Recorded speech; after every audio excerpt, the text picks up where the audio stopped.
एकड़े के जंजीरन में जकरियूं वेंदा गुम हुंदो रड़ियूं कंदो हजरत आदम अलैहिस्सलाम दाह कंदो ओ मदीने जा साईं साईं जोसम खणंदो तुझे उम्मती के पकड़ियूं था सुभान अल्लाह पाण फरमान था मां डुकंदो माखे दस्त इन्ही टाइम ते जेको महबूब डुके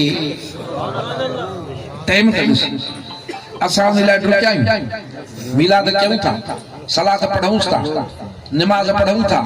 दीन ते हलूं था दीन कहीं ॾिनो आहे शरीयत ते जेको हलूं था ख़ुशि मदीने जो साईं थींदो सरकार कंदा मलाइकनि खे फरमाईंदा मलाइको हिन जा ॿीहर तोरियो अमल चएसई तोखे ख़बर आहे असां मजबूर आहियूं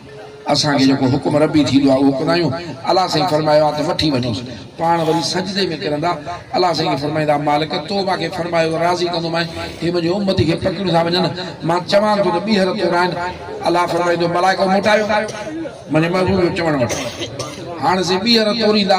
भला हे असां वारियूं तराजूं आहिनि दादू वारियूं या हितां वारियूं जो ठगी निकिरे उन्हनि मां कंप्यूटराइज तौर में ठगी वठो पेट्रोल त ठगी वठो हीअं त ठगी अल्लाह साईं फरमाए त जेको बि तौर में ठगी थो करे उन जे लाइ वैल मचाए ॾींदुसि वैल सुभान अल्लाह क़यामत में बि हित बि सो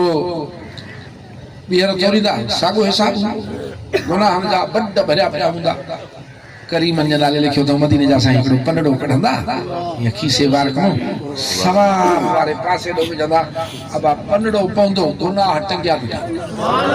मुबारकूं मुबारकूं थी वेंदियूं हाणे सोच त सही जेको दोज़ख में पवण वारो हुनजो हाल छा हो हीअं जो छुटो त ख़ुशी में मापंदो न ऐं इहो जेको आहे थींदो ऐं मलाइक मुबारकूं ॾींदा पोइ सरकार खे सुञाणंदो सोना सुञाणप मिलंदे नमाज़ुनि सां ज़िक्र सां क़ुरान सां पोइ अर्ज़ु कंदो मां क़ुर्बान वञाए तूं केरु मूंखे छॾाई पाण मूंखे नथो सुञाणे चए न पाण मां तुंहिंजो रसूल आहियां ख़बर थी कीअं छॾायो तूं साईं तोखे ख़बर उहा चुटकी ॾेखारींदा उन ते मदीने जे साईं ते सलात पढ़ी अथई उहा सलात पढ़ी अथई मोहबत सां हाणे जेको भी लफ्ज़ ॻाल्हाए त हे मलाइका लिखनि था इन जो मतिलबु आहे त इहा दफ़्तर में न हुई इहा मदीने जे साईं वटि हुई इहा दिलि में पढ़ी अथई कुल्हे वारे खे ख़बर कान्हे मदीने वारे खे ख़बर आहे त माथे दुरूद पढ़ियो बेशक जो कुल्हे वारनि खे ख़बर हुजे त लिखजे उन्हनि न लिखी दफ़्तर में न ही मदीने शरीफ लिखी पई सरकार सोना जेडी मोहब्बत कंदे मदीने जे साईं सां ओतिरो सामान मिलंदो बख़्शिश जो